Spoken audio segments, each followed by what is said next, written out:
ఉన్నటువంటి కొంతమంది దుర్మార్గులు సడన్గా మీదన పడి తుపాకులతో కాల్చిపారేశారు. సుమారు 26 మంది చనిపోయారు. ఎందుకు చంపారో ఎవరికీ తెలియదు. ఎందుకు చంపారో అని ఇప్పటికీ తెలియదు ఎవరికైనా. అప్పుడు సరదాగా భార్య భర్తలు వెళ్ళి పిల్లలతో వెళ్ళి సరదాగా వెళ్తే వాళ్ళందరి మీద దారుణంగా కాల్పులు చెప్పారు. దాన్ని భారతదేశం అంతా, మన అందరం కూడా భారతదేశంలో అన్ని పార్టీలు, ఈ పార్టీ ఆ పార్టీ లేదు, అన్ని పార్టీల వారు కూడా దీన్ని ఖండించాం. ఈ తప్పు చాలా దుర్మార్గం అని. అలాగే మన ప్రధానమంత్రి మోడీ గారు కూడా దీన్ని చాలా సీరియస్గా తీసుకున్నారు. ఇది దుర్మార్గం. కారణం ఏదైనా ఉంటే అది వేరు. ఏ కారణం లేకుండా ఆడవాళ్ళుగా సరదాగా మగవాళ్ళు వెళ్తే దారుణంగా చంపారు. కాబట్టి దీని మీద ప్రతీకారం అంటే బుద్ధి చెప్పాలా అటువంటి దుర్మార్గులు అని చెప్పి వాళ్ళ పెద్దలు నిర్ణయం తీసుకున్నారు, ఆల్ పార్టీస్. అయినా సరే పాకిస్తాన్ కూడా మేము కూడా యుద్ధానికి రెడీగా అంటున్నారు. మన దేశం కూడా యుద్ధానికి రెడీగా ఉన్నాం. బహుశా ఏపీలో యుద్ధం జరగవచ్చు. అప్పుడు చర్చలు జరుగుతున్నాయి. ఆ యుద్ధానికి ఒకసారి అటువంటి దుర్మార్గులకి నా సొంత అభిప్రాయం ఏంటంటే, నేను మొన్న చెప్పాను, నన్ను అడిగారు మీ అభిప్రాయం ఏంటని.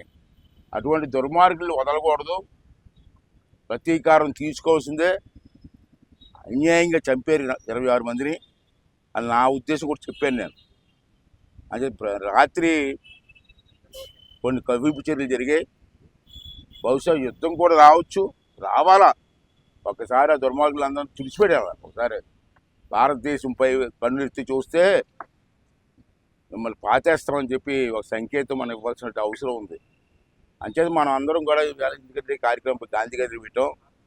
మన పుణ్యదేశం, శాంతియుతమైన దేశం.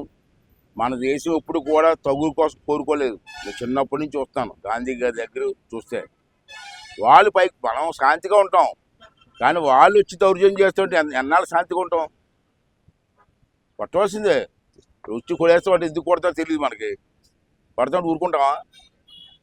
మన దేశంలో కొన్ని కోట్ల మంది ప్రజలు ఉన్నారు. వాళ్ళకి కూడా రక్షణ కల్పించాలి కదా. అంచేత బహుశా రేపు కానీ ఇవాళ కానీ యుద్ధం స్టార్ట్ అవ్వచ్చు నా అంచనా ప్రకారంగా. అంచేత భారతదేశం మన సైనికులకి చాలామంది సైనికులు యుద్ధానికి వెళ్తున్నారు. అప్పుడు వెళ్ళిపోయారు, బార్డర్లో ఉన్నారు. ఏ టైంలోనే అవ్వచ్చు. అంచేత మనందరం మనం చేసేది యుద్ధానికి మనం వెళ్ళలేం, కానీ మన దేవుని ప్రార్థించి మన సైనికులకి ధైర్యాన్ని ఇచ్చి ముందుకు నడిపించి దేశాన్ని కాపాడే ధైర్యాన్ని ఇవ్వాలని చెప్పి ఆ దేవుడిని మనందరం కోరుకుందాం. రోజు మనం పూజ చేసుకున్నాం కాబట్టి ఇదో మనం పూజ చేసుకుందాం.